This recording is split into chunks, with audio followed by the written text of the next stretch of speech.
오늘 우리가 함께 다룰 말씀은요, 에덴의 동쪽이라고 하는 제목을 가지고 말씀을 나누려고 합니다. 우리가 다 같이 창세기 4장 16절 말씀을 찾아서 읽어보도록 하겠습니다. 다 같이 읽겠습니다. 시작. 가인이 여호와 앞을 떠나 나가 에덴 동편 놋 땅에 거하였더니. 아멘. 하나님께서 오늘 우리들에게 주신 말씀은 바로 이렇게 창세기 4장 16절 한 절입니다. 지난 시간에 우리들이 가인과 아벨의 예배에 대해서 말씀을 다루었습니다. 연락되어지는 예배와 그렇죠, 하나님께서 받으시지 않는 예배를 다루었습니다. 자, 그런데요, 연락되어지는 예배를 드린 자와 그렇지 않은 자가 완전히 차이가 나고 극명하게 그의 삶들이 달라지는 것을 우리는 보게 됩니다. 그래서 하나님께서는 인류를 두 가지로 가르쳤습니다. 예배 드리는 자와 예배 드리지 않는 자로. 이것은 하나님의 기준입니다. 놀랍게도요, 하나님께서 예배를 받으시지 않은 가인의 자손들, 그 자손들에게 하나님께서는요, 계속해서 가인의 족보에 참여하게 하셨고요. 그리고 아벨 대신 셋의 자손들이 나왔을 때는 셋의 계보들이 생겨지게 만들었습니다. 그러니까 예배 때문에 뭐가 달라졌다고요? 족보가 갈라져 버렸다 하는 것을 알게 됩니다. 족보라는 것이 사실은 되게 중요합니다.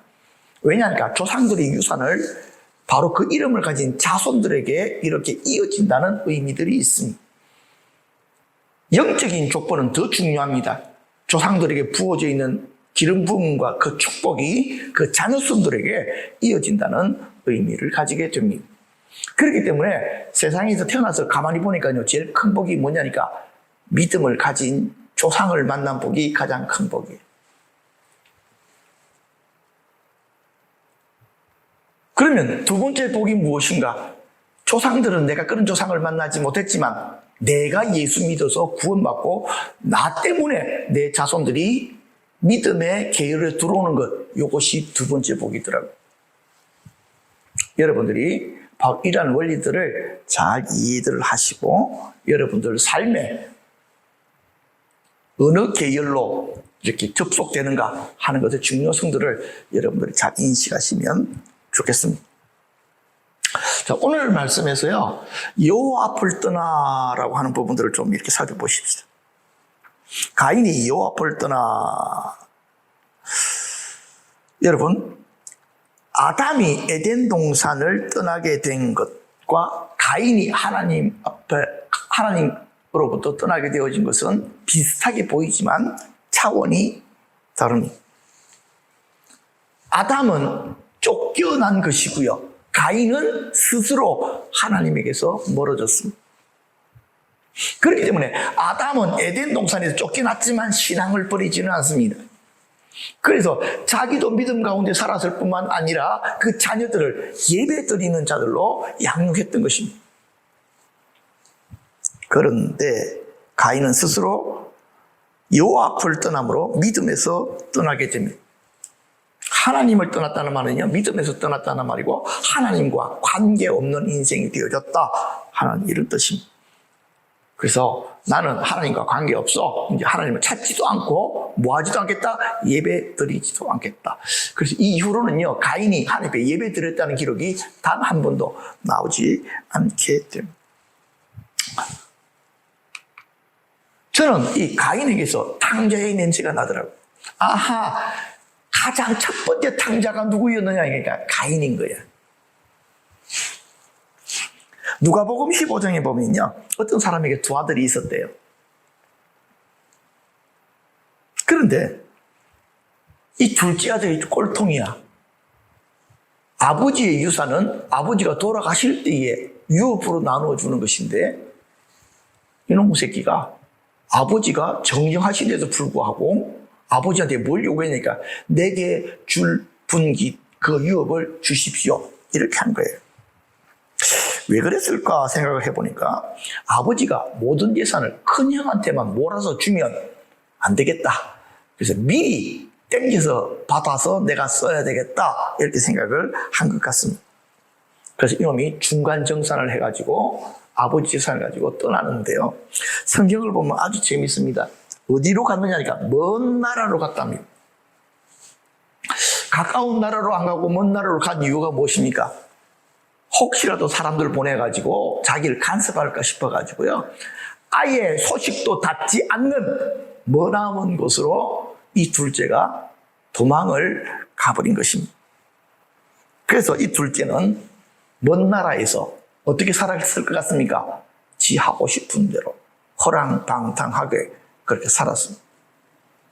그 전에 아버지께 묶여 있어서 해보지 못했던 모든 것들 아낌없이 스스럼없이 저지르기를 시작했을 것입니다. 사치와 방탕을 했을 뿐만 아니고, 그래서 제가 가만히 보니까요, 이건 드라마를 보면 다 나타나는, 어떤 사람이 망할 때 나타나는 모든 짓거리들을 다 했을 것이다 생각. 그런데 이 둘째 아들, 그 재산들을 완전히 날려먹게 되어진 것은 제가 가만히 생각을 해보니까요, 분명히 사기꾼을 만났을 것이다. 그죠? 네. 좋은 기회가 있으니까, 너에게 돈 벌어줄 기회가 있으니까 내 발 드는 대로 해라고 했을 것입니다. 그런데 이 바보 같은 놈이 덜컥 그런 사기꾼들에게 속아서 온 재산을 다 날려먹어 버렸을 것입니다.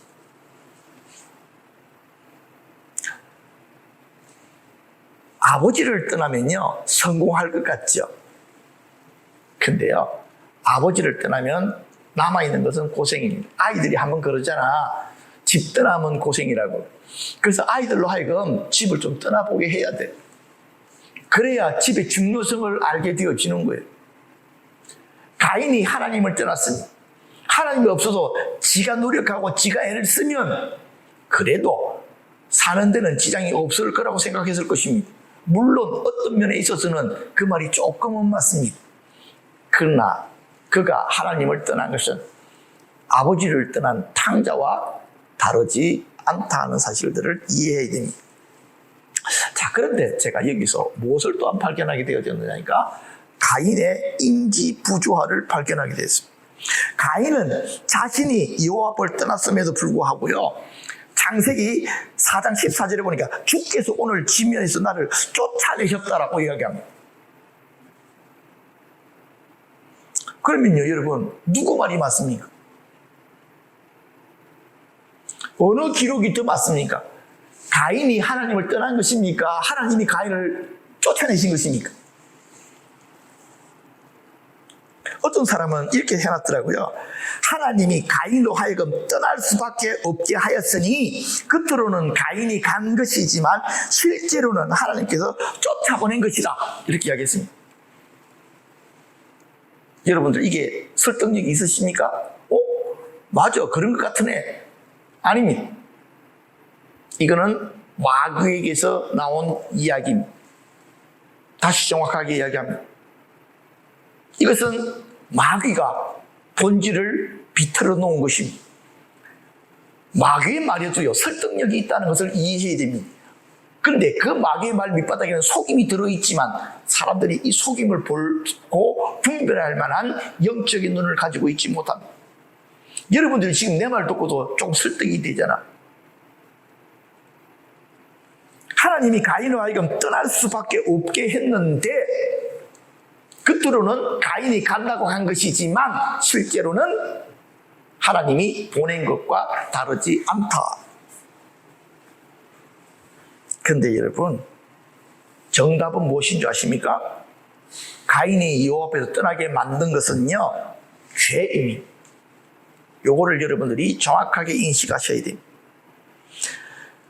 가인이 아벨을 죽인 죄의 결과로 그로 하여금 하나님 앞에 머물지 못하게 만들었다. 참 죄가 가진 특성이 놀랍습니다. 죄 때문에 하나님께로부터 사람은 멀어지게 되어져 있습니다. 그런데 이 죄가 우리를 어떻게 설득하는 줄 아세요? 하나님께서 우리를 멀리 하시는 것처럼 여기게 만듭니다. 죄 때문에 나의 인생에 은근기와 가시가 나는데 하나님께서 나를 싫어하셔서 이런 상황 속으로 밀어 넣었다라고 생각하게 만듭니다. 이것을 심리학에서는 인지부조화라고 부릅니다. 인지부조화는요, 오류가 생기면 그 오류를 바로잡기보다는요, 생각을 바꿔버리는 거예요. 해석을 바꾸는 것을 인지부조화라고 합니다. 가인의 오류는 무엇입니까? 죄입니다. 가인이 회개를 통해서 죄를, 이 오류를 바로잡아야 되는데 가인은 이 오류를 바로잡지 않습니다. 그리고 그는 하나님을 떠나면서 뭐라고 이야기하니까 하나님께서 나를 내어 쫓으셨다라고 이야기합니다. 이것이 인지부조화입니다.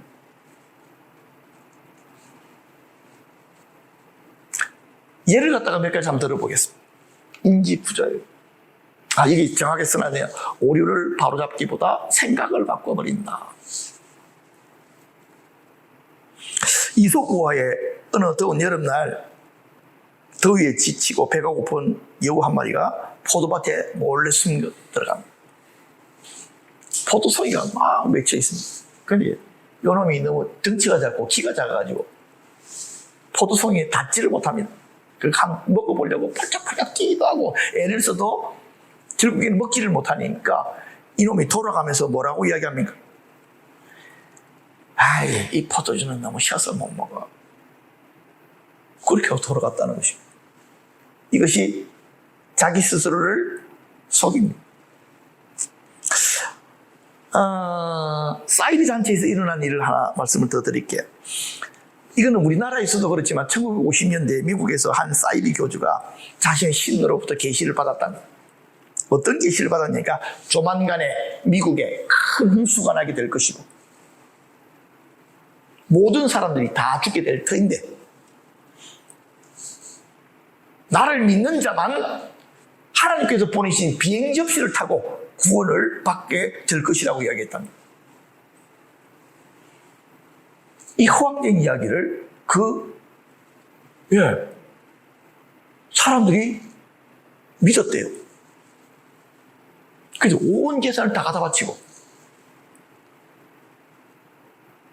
그리고 이 교주가 예언했던 그날이 가까워질수록 그들은 자기 그 교회에 모여가지고 막 부르짖으며 기도했답니다.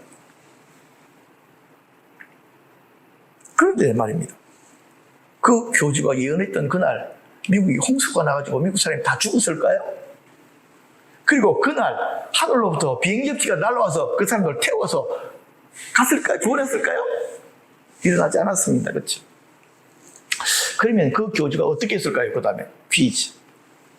사모님, 그 교주가 자기가 예언한 날 홍수가 나지도 않았고 비행접시가 나타나서 자기들 구원하지도 않았음에도 불구하고 그 다음에 어떻게 했을까요? 우리 사모님. 대답 안 할 줄 알고 제가 객관식으로 바꾸겠습니다. 1번, 모인 돈을 가지고 톡 갔다. 2번, 대담하게 다시 나타나가지고 거짓된 예언으로 다시 한 번 더 사람들 속였다. 어떨 것 같습니까? 1번입니까? 2번. 왜 그렇습니까? 이 사이비 교주가 나타나서 뭐라고 하는지 아십니까? 당신들이 열심히 기도한 결과로 하나님께서 재앙을 멈추시고 여러분들에게 새로운 날들이 열려지도록 하셨습니다. 사람들이 일어나서 야, 이 사기꾼아! 라고 할 줄 알았더니 그게 아니고 박수를 쫙 치면서 열렬하게 그 교주를 따라 헌신했다는 것입니다. 실패를 부인할 수밖에 없는 상황에서도 그 실패를 자기들이 받아들이기가 너무 힘든 거예요. 그래서 어떻게 하는 걸로요? 자기 합리화를 시켜버린 것입니다. 바로 이것이 인지부조화. 인지부조화 사례 한 가지만 더 들면요. 담배 피는 분들이 담배 끊는 것이 어려울까요? 쉬울까요? 어렵죠.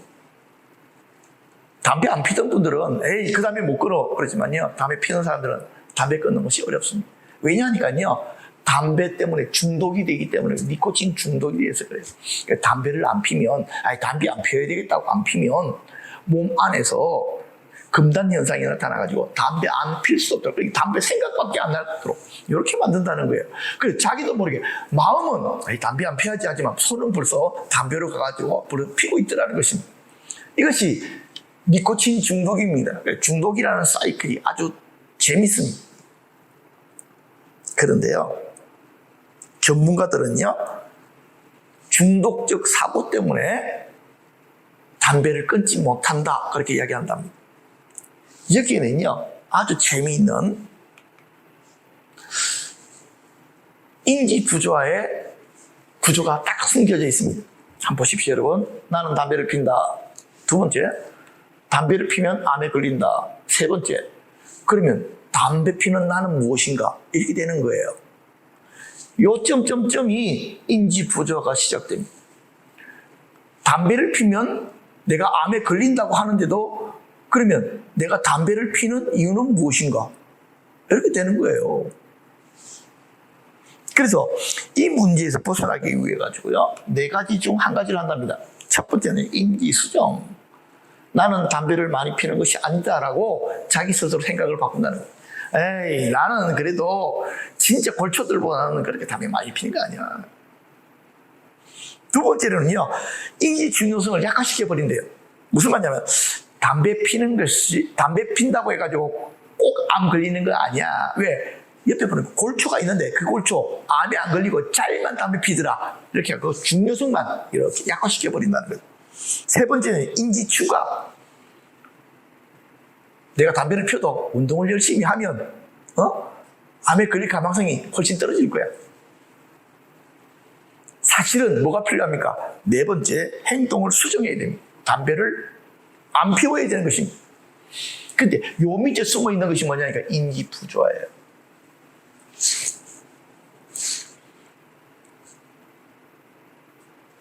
바보 같은 짓인 걸 자기가 인정하기 싫은 거예요. 지금까지 해왔던 것이 틀렸다는 것을, 잘못됐다는 것을 인정하기가 싫은 거예요. 그렇기 때문에 자기 스스로를 합리화시키는 이 과정을 뭐라고 부른다고요? 인지 부조화. 그러면 제가 뭘 발견했냐니까요. 우리 인간들 근본적인 중심 속에 이게 숨어 있는 거예요. 우리가 있는 모든 삶의 문제가 죄로부터 시작되어 있습니다. 내 삶의 문제를 풀기 위해 가지고는요, 죄를 해결하는 쪽으로, 이 오류를 해결하는 쪽으로 가야 되는데, 그것은 하지 아니하고 어떻게 되어집니까? 현실에 있는 것들을 합리화하기 시작합니다.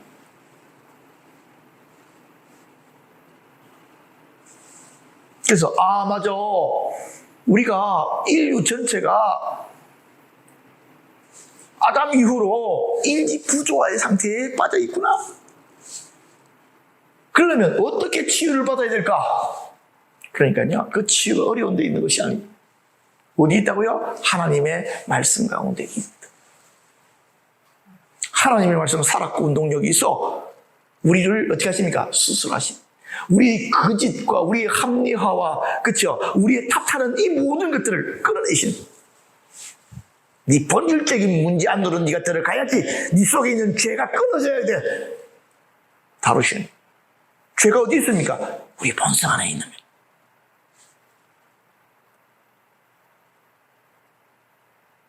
그 칼이 우리 본성을 찔러 들어오는 거예요. 말씀의 칼이 심장을 향해서 막 찔러 들어오는 거예요. 하나님 나를 죽이시려고 하십니까? 하나님께서 그래, 네가 죽어야 사느니라.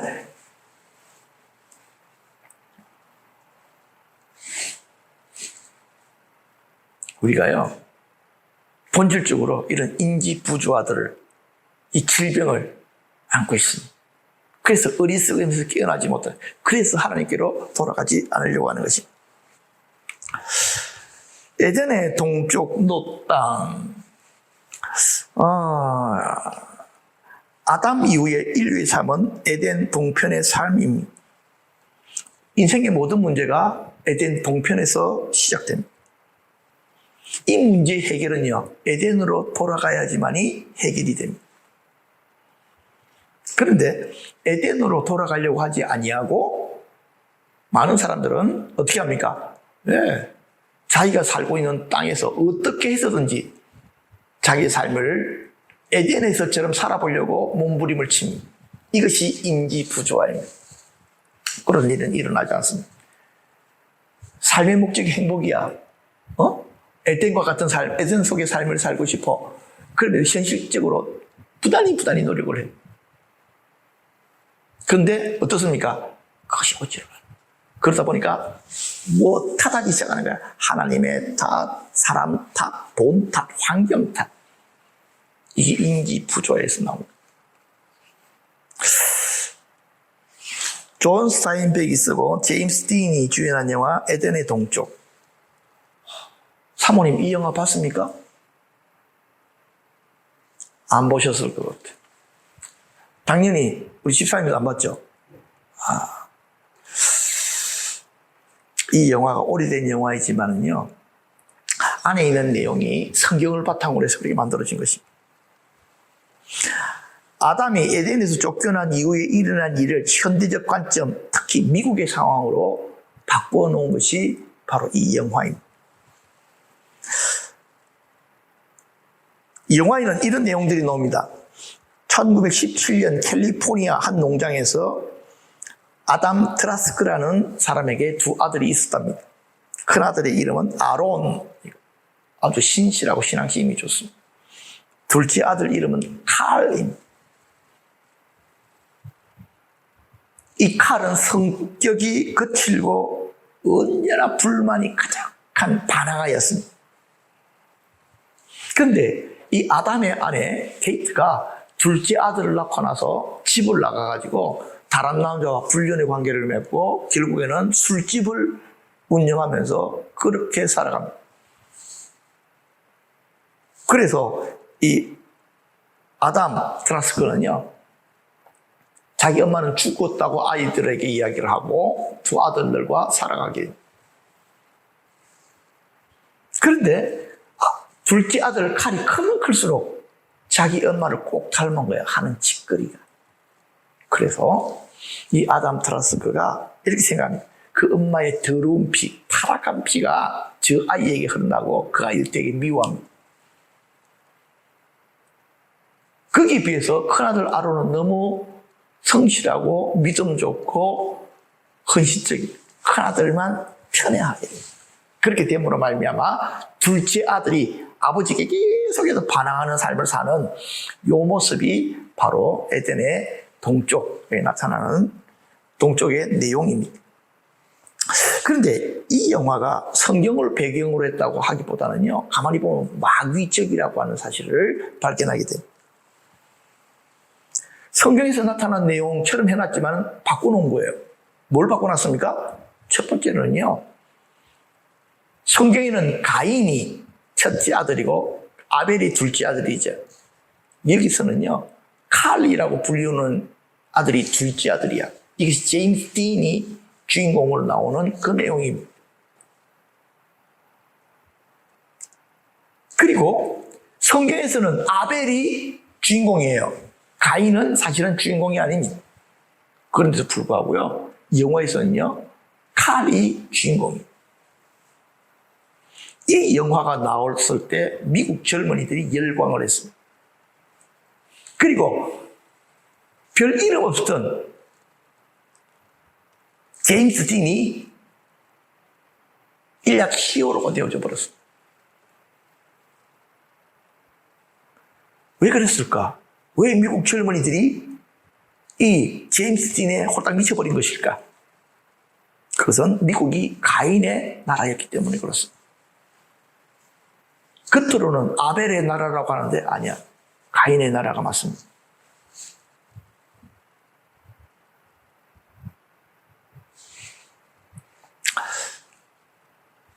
에덴 동표 땅 이름이 놋 땅입니다. 놋의 이름은요, 유랑한다, 흔들리는 땅라는 뜻입니다. 자, 그런데 제가 이렇게 말씀을 준비하다가 갑자기 이 가인이 에덴의 동편으로 갔잖아요. 그런데 갑자기 어떤 단어가 생각나느냐니까 달마가 동쪽으로 간 까닭은이라고 하는 영화도 있고 책도 있습니다. 그 말이 이렇게 생각이 딱 나는 거예요. 그런데 불교에서는 화두라고 해서 그러니까 참선을 하는 사람들이 한 제목을 가지고 생각을 통해서 계속 답을 얻어가는 그 과정이 있습니다. 그 주제 중에 하나가 바로 이렇게 달마가 동쪽으로 간 까닭을 얘기하는 주제를 가지고 계속 생각하는 것입니다.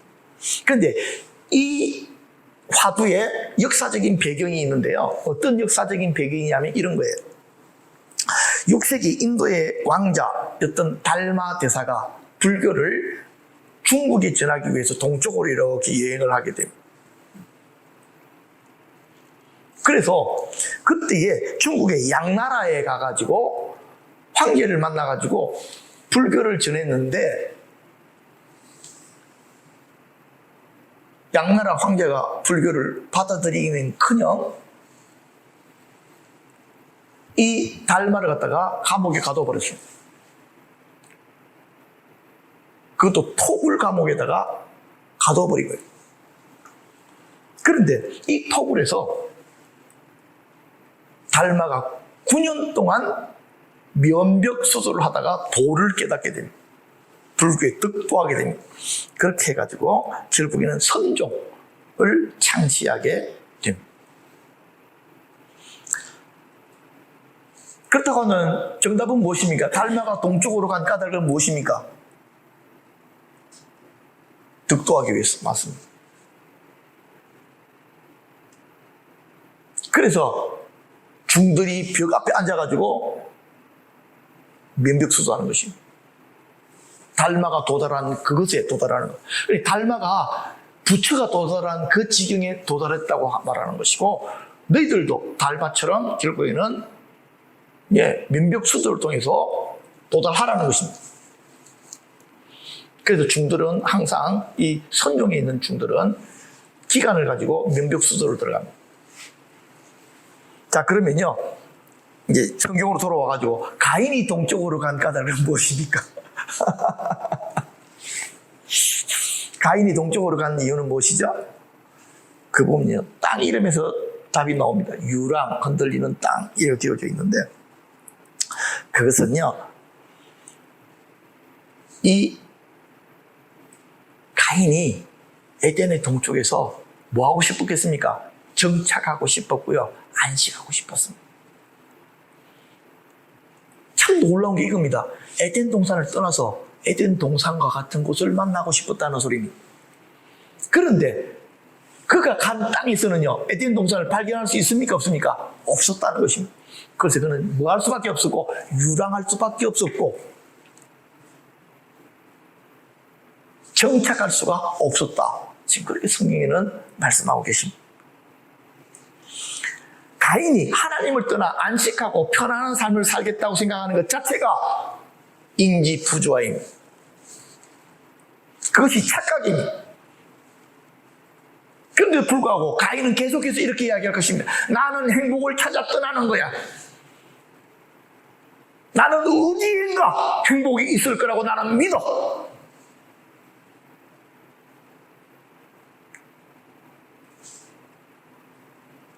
이게 정신병입니다. 그래서 제가 타락한 후예들은 기본적으로 중심 안에 인지부조화를 다 가지고 있구나. 착각하고 있구나. 하나님을 떠나서는 아무것도 얻을 수 없는 우리 인생임에도 불구하고 나는 하나님 없이도 내 노력으로, 내 열심으로 무언가를 이룰 수가 있어. 이렇게 말하기 시작한 것입니다. 가인이 그랬답니다. 그리고 이 시대의 가인들이 하는 이야기들 다 똑같은 것입니다. 마지막으로 이제 이 부분만 좀 정리하고 마치려고. 가인이 에덴 동산으로 돌아가야 되죠. 그렇죠? 진정한 것을 찾으려면. 에덴은 하나님의 나라의 그의 상징입니다.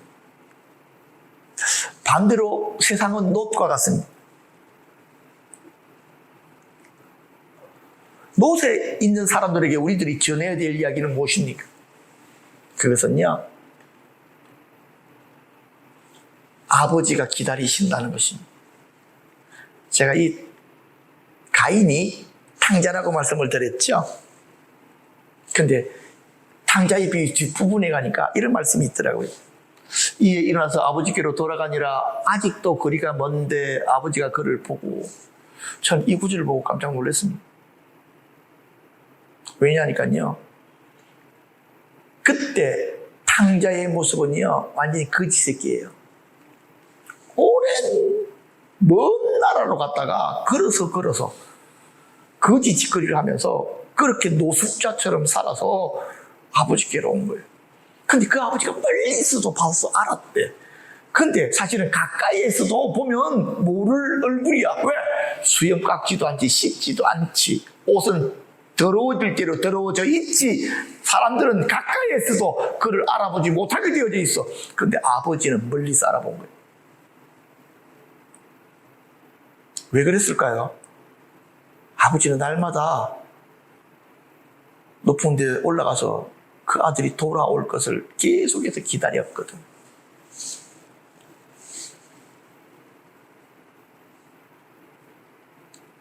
아버지는 매일 그랬다는 거예요.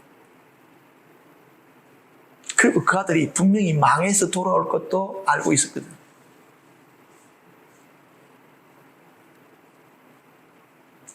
멀리 거지 새끼가 한 마리 기어오는 걸 딱 보는 순간 그 아버지는 알았어. 저 걸음 봐라. 저거 내 아들의 걸음이야. 다른 사람은 못 알아보지만 아버지는 알아보는 거거든.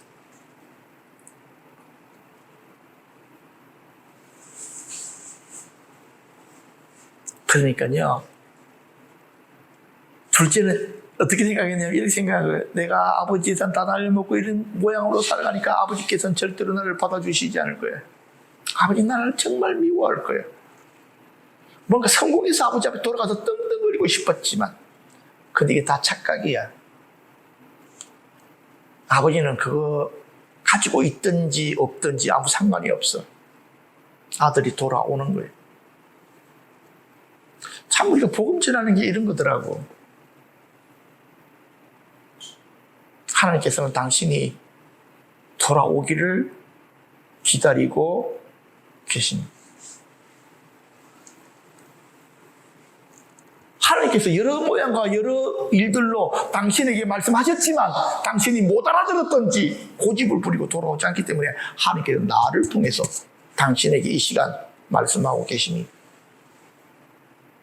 하나님께로 돌아오십시오.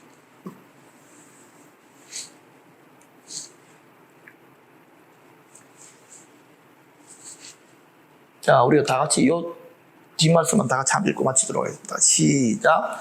오라, 우리가 여호와께로 돌아가자. 여호와께서 우리를 찢었으나 도로 낫게 하실 것이요, 우리를 찢었으나 싸매어 주실 것입니다.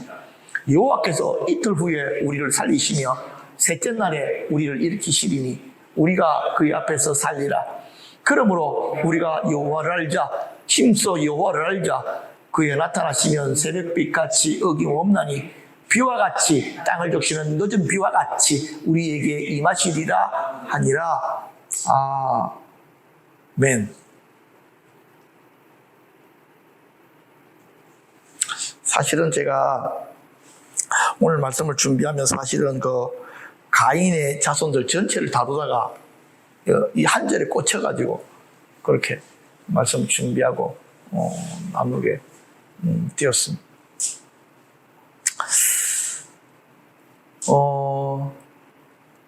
제가 지난 주일날 우리 가족들이 이제 학생들 수련회 이야기를 했잖아요. 이번 여름에 보니까 여러 곳에서 그래도 학생들 수련회라든지 이런 걸 하려고 막 준비들을 좀 하고 있더라고요. 왜냐하니까 그냥 있으면 안 된다는 어떤 절박감들이 교회들 가운데 팽배해요. 참 그것만 해도 좀 감사한 일이다 생각합니다. 우리 자녀들을 위한 기도들이 정말 절실하게 필요합니다.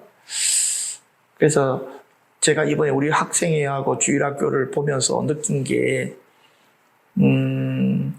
좀 아이들하고 좀 친밀하게 가서 좀 이전과는 좀 다른 어떤 방식으로 이야기도 나누고 함께 기도도 하고 좀 그랬으면 좋겠다 하는 그런 마음이 들더라고요. 이 시간 우리 아이들 위해서 한번 기도하십시오.